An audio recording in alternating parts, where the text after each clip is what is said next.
event-based component model. The first thing we will discuss is the programming model that we will use to describe distributed algorithms.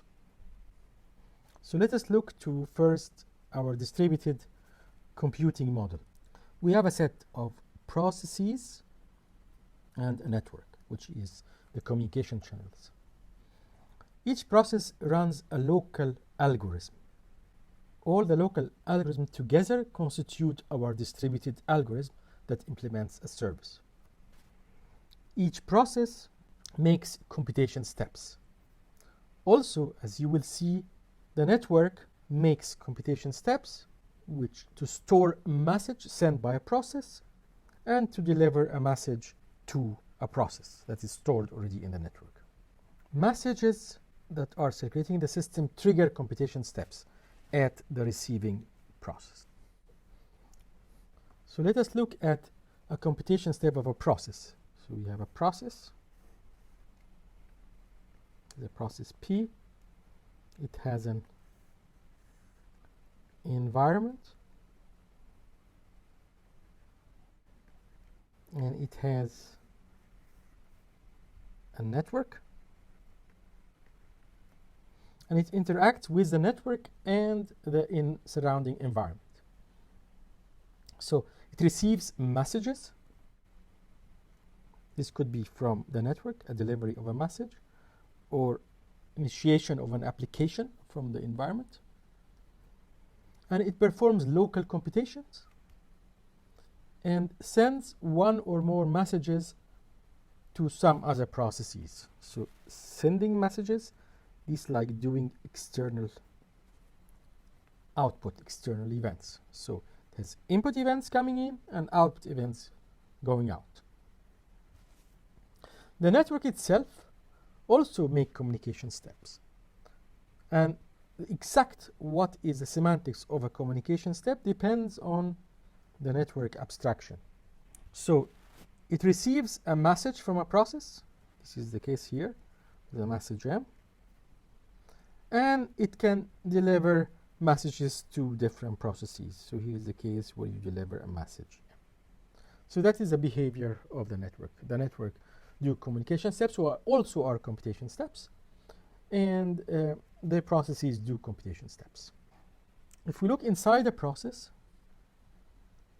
so a process consists of a set of components. It's a set of automata or a set of state machines that communicate by sending and receiving messages.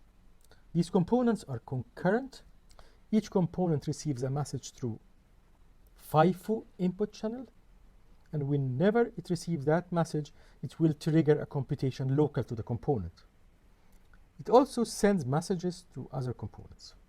Now, messages circulating between components on the same process will be named events. An event handled by procedural action called event handlers. So here's what I said. If we look just to a single component will have a message queue, a FIFO queue. Other components communicate with this component, say this C1, by sending messages to the FIFO queue. While the queue is not empty, this will trigger a message in the queue, will trigger an event handler.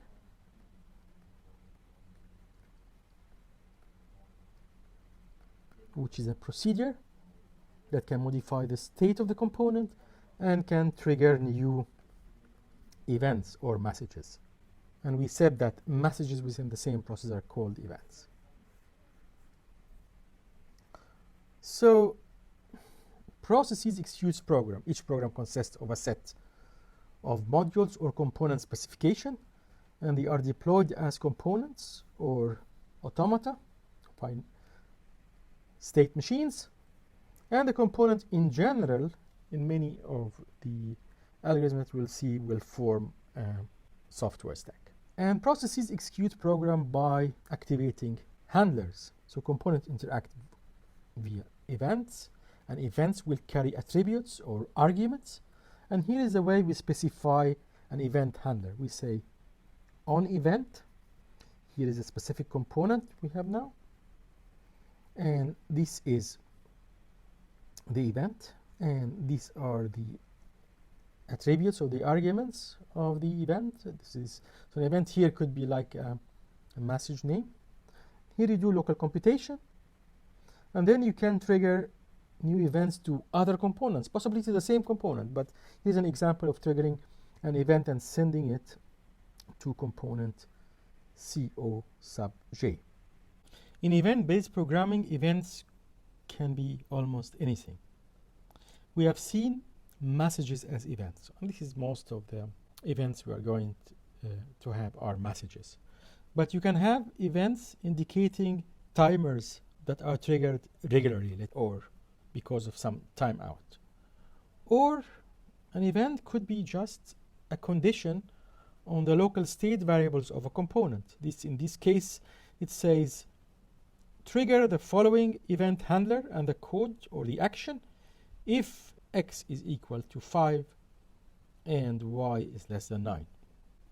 There are two types of events, and these are more events that are external, that interact with the environment of a component. They are request events, which events that flow inside to the component. So it is a component C, request events flow into the component and trigger an action or an event handler. And indication events. These are events triggered by the handlers of the component, and it is sent to the environment outside the components. These are indication. So these events induces an external action, whereas these events induces an internal action within the component. So here's an example of a stack of components in a single process.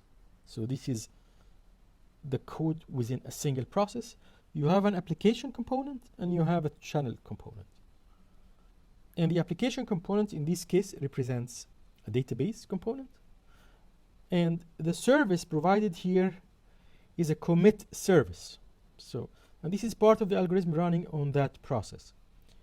It consists itself of a commit component, a reliable broadcast component, and a consensus component.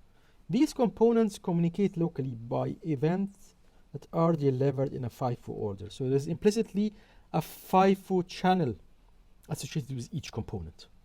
And as you can see, the commit component can initiate a request to the reliable broadcast or a request to a consensus protocol. The reliable broadcast itself then sends messages basically. So it's just init an event to the channel or the link component to send a message. And here is also, you can see that the channel components or the link component delivers a message.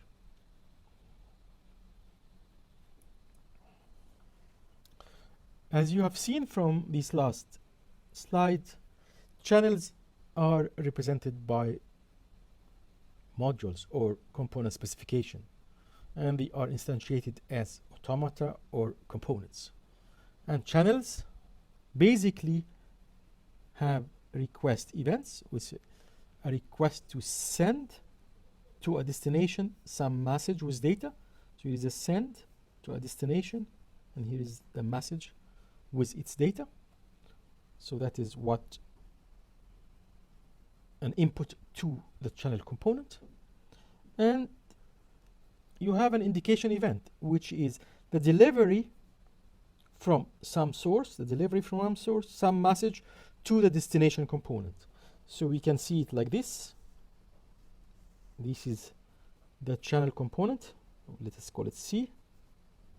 And here is a component at the algorithm, call it A1. This requests a message to be sent to, that it will interact with the channel component to send the message. This is the send. And the channel itself will interact with a destination component. Let's call it A2. to deliver a message.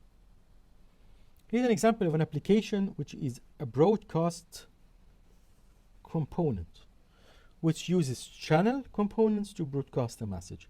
So here is the application, here is the channel component, and here is the broadcast component. When it receives an event from the application to perform a broadcast, broadcasting the message M, it will produce an indication event or output events, which a request to the channel to send messages to process P2 and P3 to send that message M, of course.